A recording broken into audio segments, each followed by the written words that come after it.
C'est Steve Ngwangi, fleuriste depuis pratiquement plus de 15 ans. On exerce sur des compositions différentes, des formes différentes. On a ce qu'on appelle des hauteurs, des chemins et des pyramides. Et des tiges aussi, des vases. Les fleurs composées sont multiples.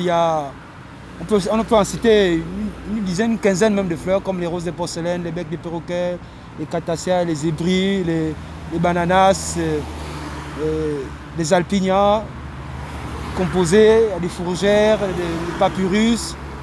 En tout cas, c'est à la demande du client. On fait tout, même les couronnes naturelles. On fait tout ce qui est à la demande du client. Je m'appelle Daniel et je suis fleuriste. Et c'est un métier que j'apprécie bien, j'adore. Bien que ce n'est pas facile, mais c'est mon métier que je vis de ça en même temps. Mais pour dire, la fleur, normalement, nous la plantons du côté de Ntoum. Et c'est là-bas qu'on s'approvisionne. On amène ça sur Libreville.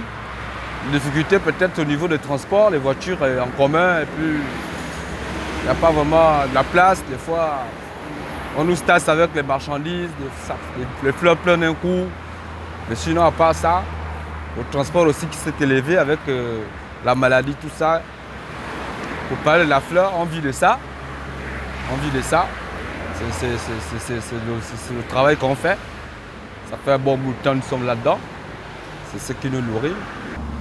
Bon, les petites difficultés qu'on endure quand même, il faut reconnaître que nous sommes sur une voie publique. Donc logiquement, par rapport à ce qu'on exerce comme métier, c'est la tropicale d'abord. Ça représente déjà, ça redore déjà le blason de nos rues. Parce que déjà on est à proximité de l'aéroport, quand ça verra que quand quelqu'un quitte l'étranger pour le Gabon, la première chose qui lui tape à l'œil, c'est d'abord ça. Ça fait très beau.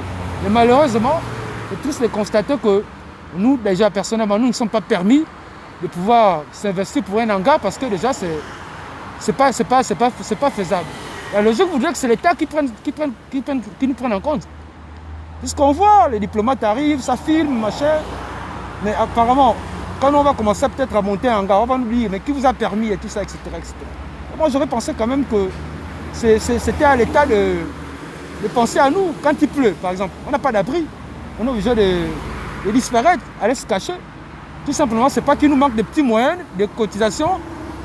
Puisqu'on est un collectif, on peut s'engager, mais on n'a pas cette permission-là. Donc je pense que la meilleure, ce serait peut-être l'État de faire quelque chose qui convient au milieu. Ce qu'on peut demander à l'État par rapport à ça, c'est juste de nous encourager un peu plus, nous donner des contrats avec des sociétés, des entreprises, des ministères, nous permettre d'avoir des contrats, si possible, nous ouvrir un site commercial là où nous tous on peut se retrouver, comme dans un marché. Parce que jusqu'à maintenant, on est éparpillés dans la ville, on n'a pas vraiment un marché fixe, quoi. Déjà, ceux qui payent la fleur, c'est un peu des hommes un peu bien, qui ont quand même des hommes de classe quand même exceptionnels. Parce que moi qui suis au quartier, dans le Mapan là-bas, je ne vois pas pourquoi je vais payer un bouquet de fleurs, pourquoi faire avec, d'abord, dépourvu de moyens. C'est un investissement à payer la fleur, c'est de l'argent, il faut avoir les moyens. Malheureusement, c'est un peu ça le véritable souci. Il y a quand même des clients, petits mariages, des petites cérémonies. Et ça essaie quand même de nous alléger un peu par rapport à la crise qu'on vit. Donc tout ce qu'on peut demander à l'État, c'est de nous ouvrir un marché approprié. C'est tout ce que nous on demande à l'État, de nous accompagner dans ce sens-là. Essayer de nous aérer quand même. Ça, bon, à part ça, les petites difficultés qu'on endure encore, c'est quoi? C'est un peu la distance et les clients aussi qui ne veulent plus payer les fleurs à sa juste valeur. Ça encore, c'est un autre souci parce qu'on s'investit là-dessus.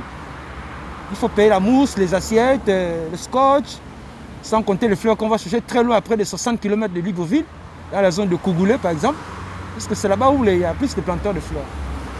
Mais il y en a suffisamment à l'échange, il y en a. Ça veut dire qu'on peut répondre à la demande.